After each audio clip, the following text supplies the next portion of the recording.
Huge showdown between Central Division rivals Mile High. The defending champs keep winning. We had a battle of Kirils in the state of hockey and some noteworthy overtimes in Nashville and Raleigh. It was a hockey palooza as every team played Saturday night, and we've got it all on this edition of Locked On NHL Game Night. When that final horn sounds, you know it's time for Locked On NHL Game Night. All the post-game reactions to every game across the league, every single night, with insights only the hosts at Locked On can provide.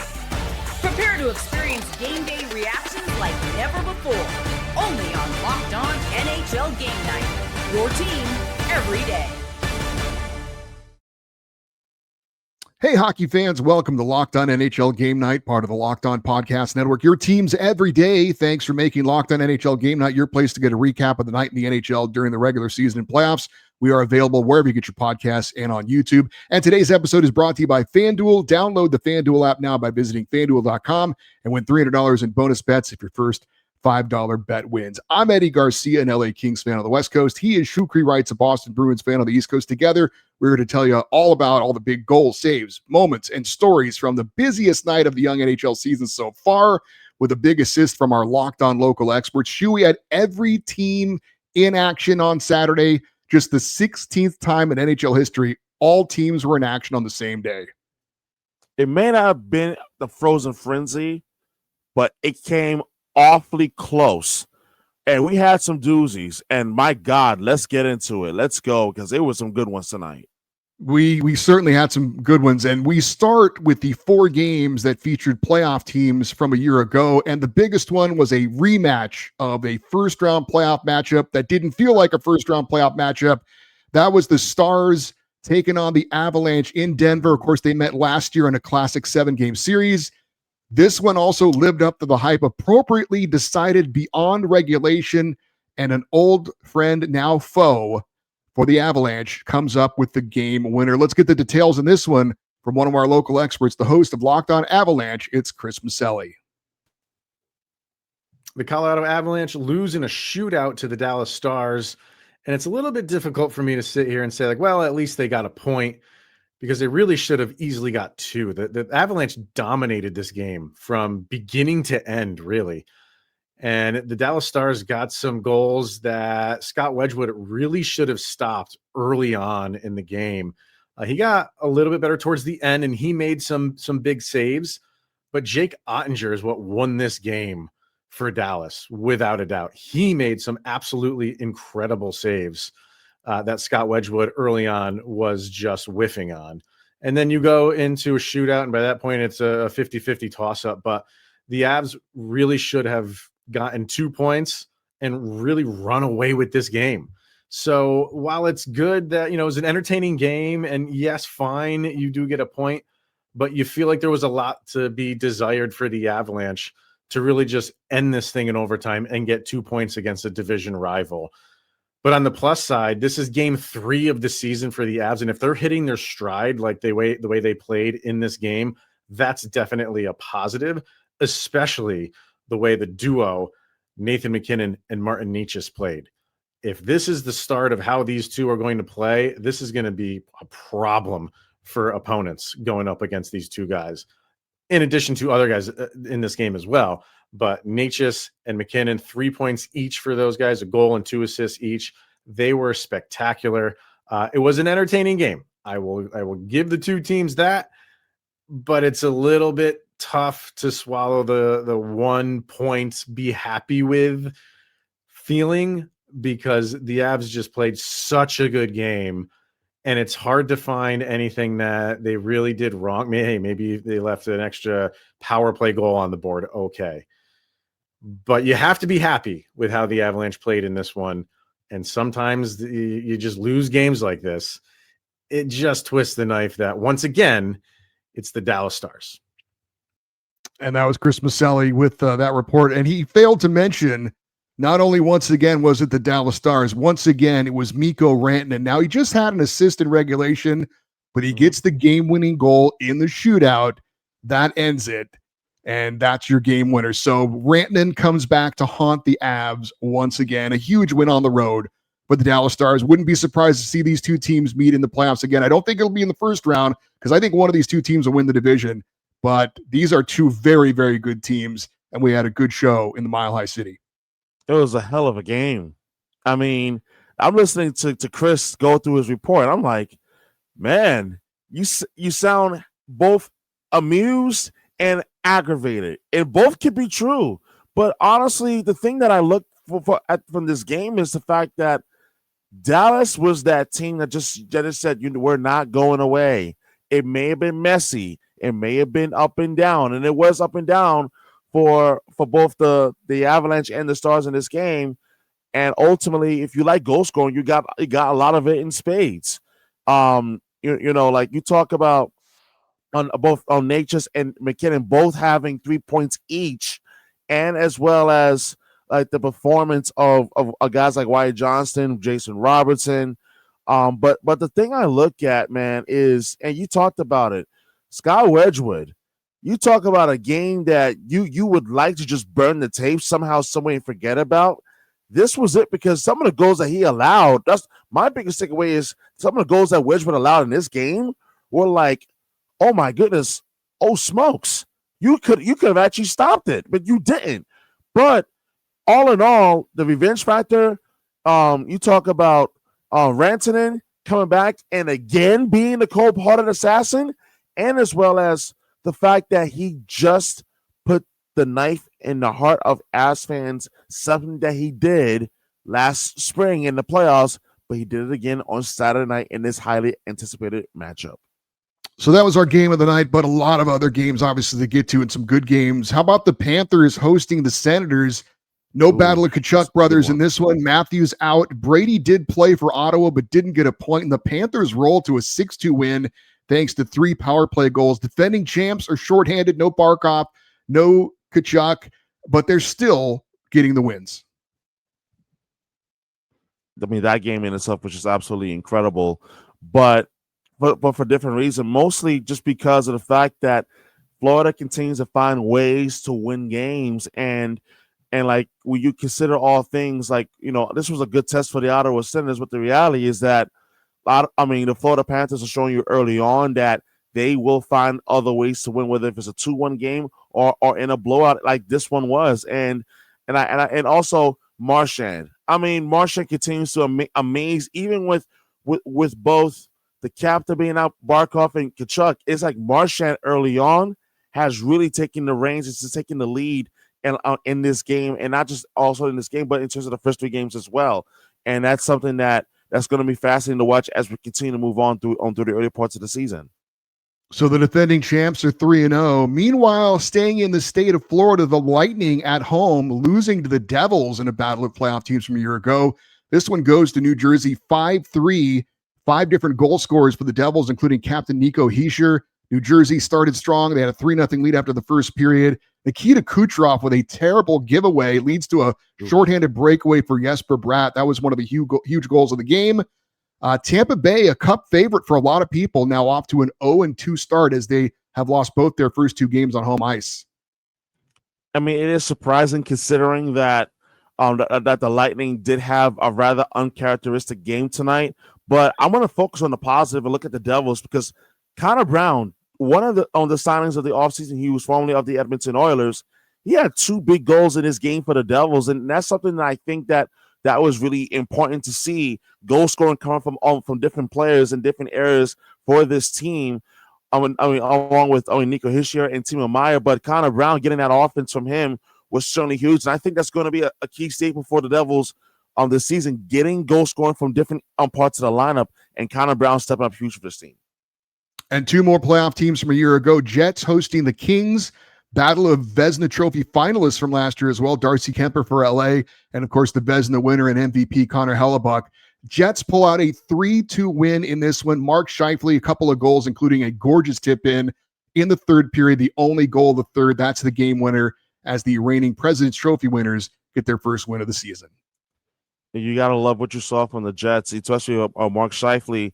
And for me, what I appreciated more than anything else from this game is the fact that, was that the Jets, that they showed up, and they showed up huge in this one, getting key goals and key moments. But Mark Scheifele doing what he does best, like leading by his play and leading by example. And you saw again tonight as to why Mark Scheifele is certainly one of the best players in the NHL scoring on the tip end. And man, if you're a Jets fan, you certainly like what you saw tonight in terms of early signs and early going. We're just getting started. Mike Sullivan returns to Pittsburgh. We had a controversial finish between the Flyers and Hurricanes. We'll get to it next on Locked On NHL Game Night.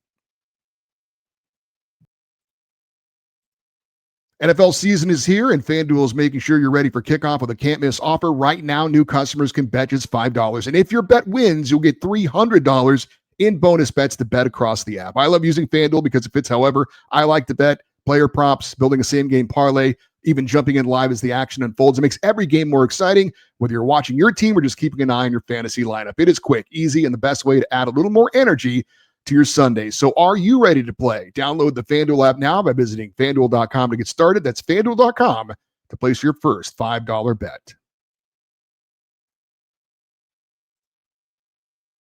All right, Shu, let's get right back into it. We had the Red Wings hosting the Maple Leafs, original 6 matchup in Hockeytown. This one goes to Detroit by a score of 5-3. They trailed 2-0 after the first, come back with 3 goals in the second, 3 more in the third. Lucas Raymond had 2 goals. Red Wings getting their first win of the year, and folks in Detroit are hoping the Yzer plan finally gets them in the playoffs this year.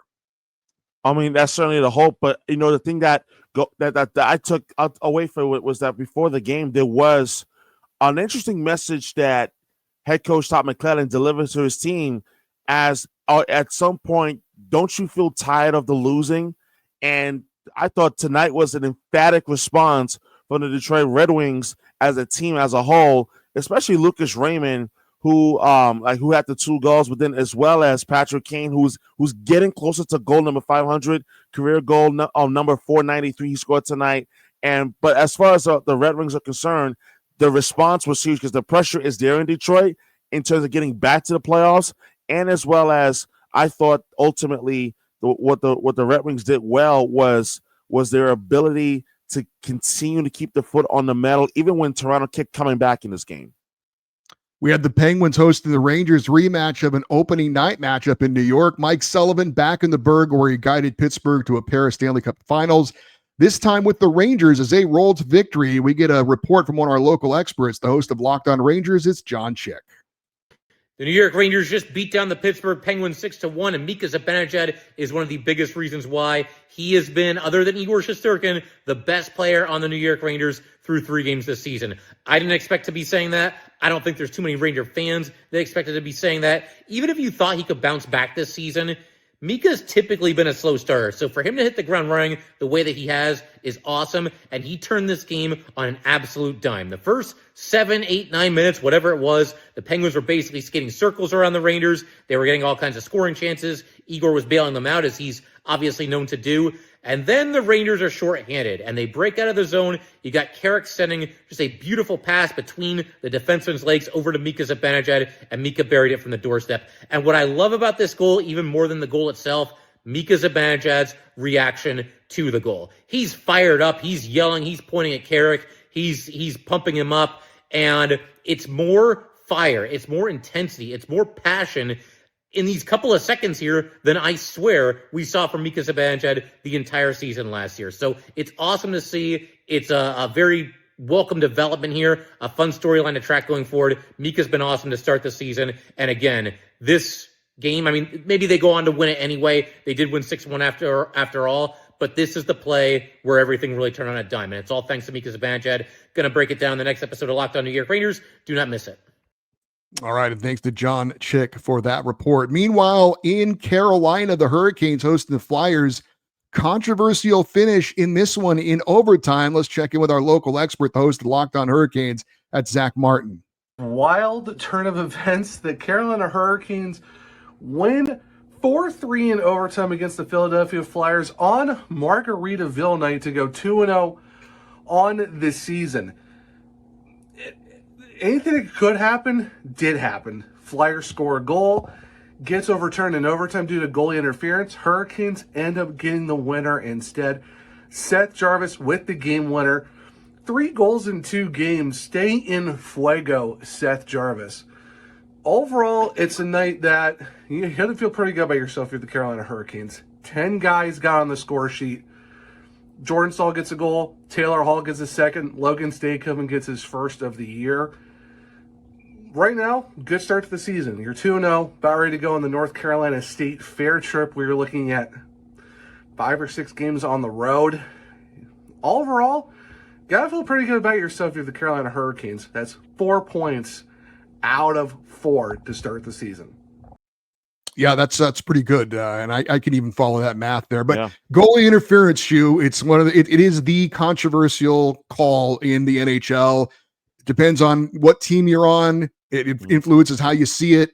It doesn't look like much contact, but if you go into the paint and you make contact and the goal scored, I guess that's goalie interference, even if it's not that much contact.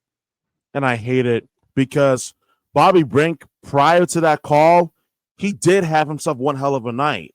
And it's a shame that he loses that goal, which would have won the game for the Flyers because they did not want to return back to Philadelphia for their home opener, which is on Monday night against the Florida Panthers, defending Stanley Cup champions.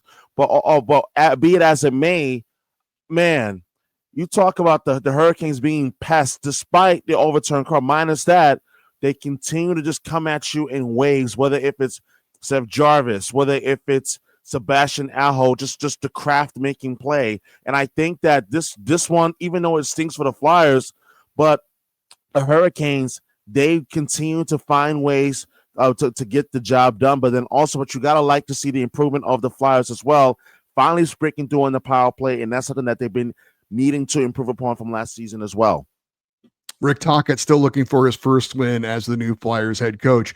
We had the Flames hosting the Blues. If you remember last year, these two teams tied for points in the battle for the final wildcard spot in the West. St. Louis had the tiebreaker. They get in, and they also get the edge in this game as well, posting a 4-2 victory for their first win of the season for St. Louis. Why won't you be my neighbor? I mean, that's literally the theme of this game. No pun intended. I'm sorry. But Jake Neighbors, I mean, he is literally the reason why the Blues were able to pull away from this one, scoring twice. But then also Robert Thomas having a key goal and assist in this one as well, and Pius Sutter. But Jake Neighbors, I mean, he continues to show you why he's going to be an important piece for the Blues moving forward, having 2 huge goals in this one as well. Yeah, Flames dropping their home opener in that one. Chicago's home opener was at home against the Canadiens. Montreal sends the Hawks to another tough loss with a late goal, 3-2 the final. Caden Gooley, defenseman for Montreal, scores with 15 seconds left to pull out that victory. Another close, hard-fought game for Chicago, but in the end, they find a way to lose. Jeff Blashill still looking for his first win of the season. Montreal, a lot of high hopes for them. They're able to get this victory on the road. And this was a huge win for the Canadiens.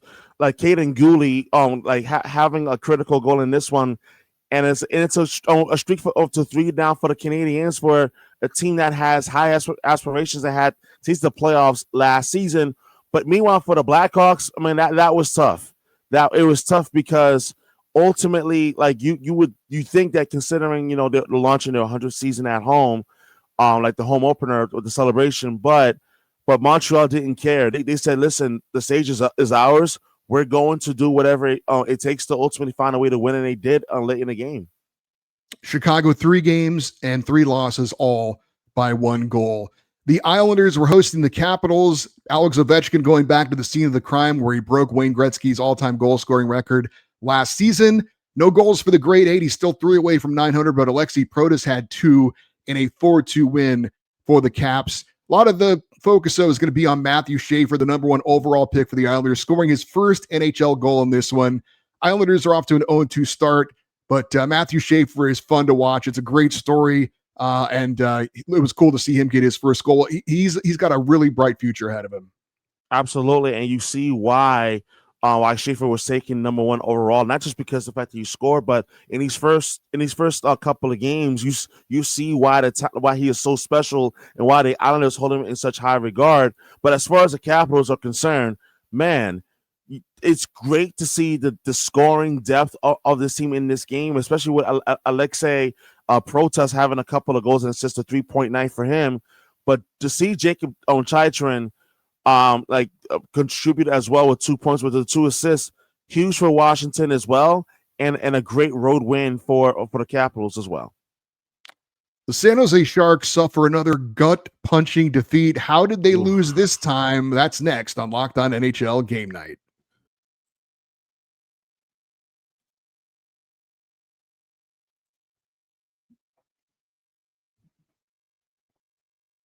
All right, we still got more games to get to. How about your Boston Bruins? Shukri writes they take care of the Buffalo Sabres as Marco Sturm can't lose. Let's get a check-in on this one from our local expert, the host of Locked On Bruins. It's Ian McLaren.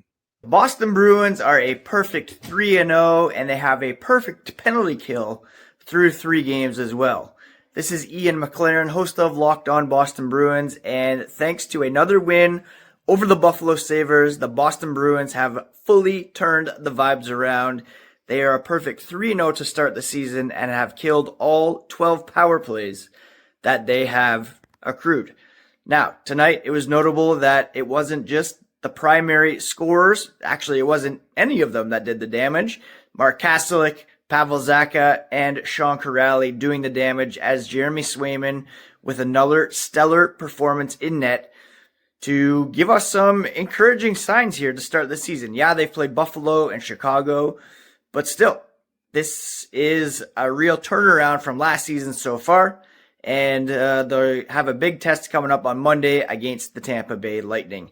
Catch Locked On Boston Bruins for all the latest. Thanks to Ian McLaren for that report. Get the Ducks boats ready. Marco Sturm is 3-0 in his career as a Boston Bruins coach. They beat the Sabres by a score of 3-1. I mean, I'm not willing to go get the Duck boats ready just yet, but no? It's not yet. It's only 3 out of 82. But okay. I will say this though. I will say that the energy, what you're seeing on the ice, is a byproduct of what they've been able to work on in practice in terms of the energy, the effort, and the compete level, all of which that has been very apparent through the first 3 games. And Mark Kastelik, I mean, was just absolutely terrific tonight. And then you also getting scoring from Sean Kuraly, welcome home, Pavel Zacha as well. But I think ultimately all you can do is play who you have on the schedule, and what you have to be most encouraged by is the defensive structure that they have played with so far, and that's been the big key in this turnaround. Sabres 1 goal in 2 games. They're 0-2. Let's go Bills. The Wild hosting the Blue Jackets, a battle of Kirils in this one, and it was Kiril Marchenko with the hat trick for Columbus. Kirill Kaprizov only had 2 goals for Minnesota. Columbus with the 7-4 win over Minnesota. 2 teams combining for 6 third-period goals. Columbus scored 4 of them to spoil Minnesota's home opener. I mean, it was in the same game all the way through and through. Merzlikins having like the 48 saves all night. Werenski with the 3 points, and man, Marchenko, like he just played like a complete total assassin, like outdoing the other Kiril on Kaprizov in this one. But man, like this was a type of game where you really love offense. You got it in spades tonight from Kaprizov, from Marchenko, and other players as well in the lineup. We had the Oilers hosting the Canucks, an all-Canadian matchup. By the way, happy Thanksgiving weekend to our friends up in Canada. Vancouver just 15 shots on goal for Vancouver. The Oilers skate off with a grinded-out 3-1 win. Leon Draisaitl gets a goal as Adam Foote is still looking for his first win as an NHL head coach for Vancouver. Congratulations to Noah Phillips scoring his first NHL goal in this one. These are the kind of games that the Oilers need to win if they're going to make a prolonged run in the Stanley Cup playoffs come the spring. But then also, like Darnell Nurse, it was good to see him light the lamp tonight to put the Oilers ahead 1-0 in this one. And this is the kind of game and the kind of matchup that you look at in terms of the Oilers. They got goaltending. They got scoring from their D-core, Darnell Nurse, as I just mentioned, and it's exactly what they need. The Ice Age rivalry, the Predators hosting the Mammoth. This one in Music City, it's decided in overtime. Let's get a check-in on this one with one of the hosts of Locked On Utah Mammoth. That would be Tom Callahan.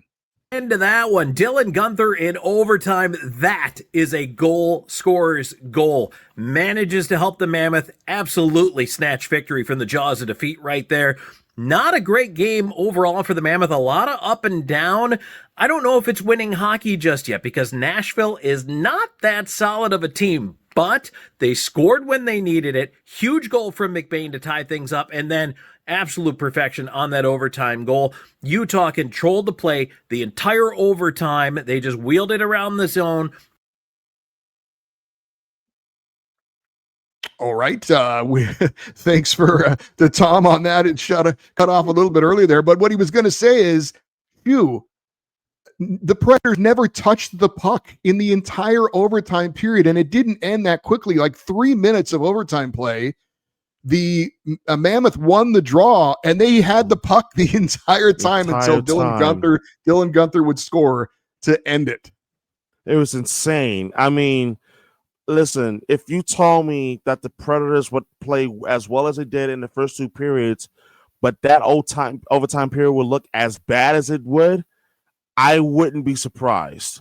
But with that being said, I think ultimately this is a game that the Predators are going to be looking at in their next film session pretty mad, because the reality is that you can't play and it's almost an entire overtime period and not have possession of the puck at all, not against a team like Utah that is getting more and more comfortable playing in tight games, especially with guys like Logan Cooley, who continues to shine for this team, and as well as Jack McBain. Two more games out west. Both were thrilling finishes, different styles of games. In Seattle, Kraken hosting the Golden Knights. This one low scoring, but it does go beyond regulation, where it was Seattle pulling out the victory. Let's get a report on this one from one of our local experts, one of the hosts of Locked On Seattle Kraken. It's Erica L. Ayala.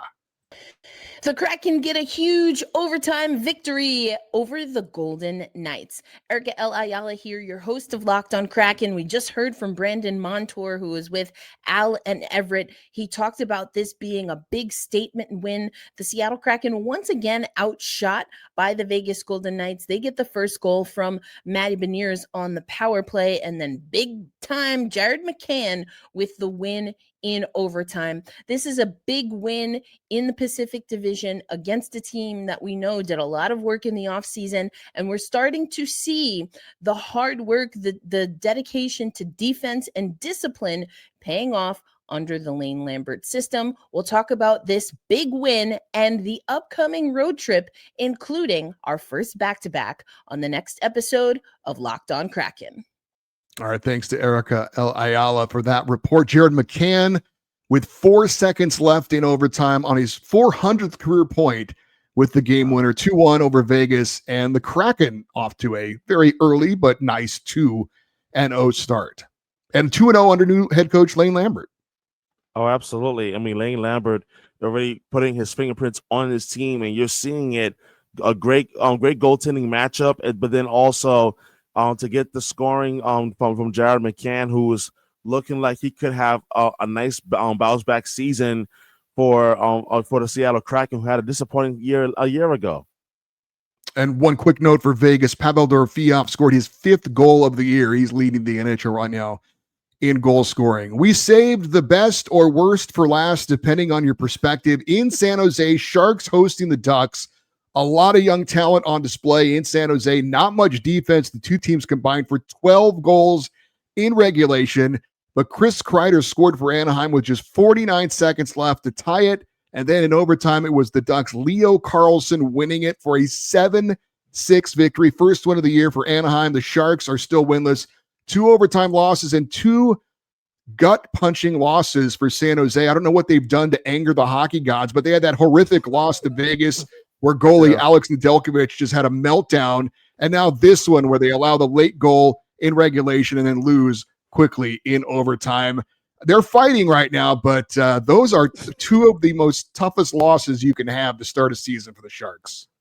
I'm trying not to make fun, but man, those are really some shark-infested waters in San Jose, because the game from Thursday night, which we talked about on game night, that was an awful way to end the game. But tonight, I promise you did not watch an NFL game. you watch an NHL game in which that there was a lot of goals scoring on both sides, but man, for Leo Carlson to score a beauty 46 seconds into OT, and for the San Jose Sharks to continue to find ways to lose, it's tough. But credit to the Ducks in terms of they getting their first win for Joel Quenneville, who was hired back on May 8th. But as far as the Sharks are concerned, man, that was tough. But Mike and Celebrini had himself one heck of a night along with Wilson. They both had 3 assists in this one. But man, for the Sharks, they've got to find a way to hold on to leads and not lose in tragic fashion in either late in the game in regulation or in OT. We got through it. 16 games in the NHL. I feel like I need to take a little bit of a break here, but thanks to all of our local experts for getting us through it. And if you want complete coverage of your favorite NHL team, there is a Locked On NHL Team podcast and YouTube show for you, except for New Jersey, but we're working on that. This show, Locked On NHL Game Night, is here for you each and every night of the regular season and the playoffs as we wrap up the night in the NHL, whether it's one game like on Sunday or 16 games like on Saturday. The NHL schedule, you gotta love it. You gotta love it. Oh my God. Don't forget to like and subscribe to this show. And if you're watching on YouTube, we want to hear your thoughts on tonight's games in the comments section. That'll do it for this episode of Locked On NHL Game Night. For Shukri Wrights, I'm Eddie Garcia. Thanks for listening and watching Locked On NHL Game Night, part of the Locked On Podcast Network, your teams every day.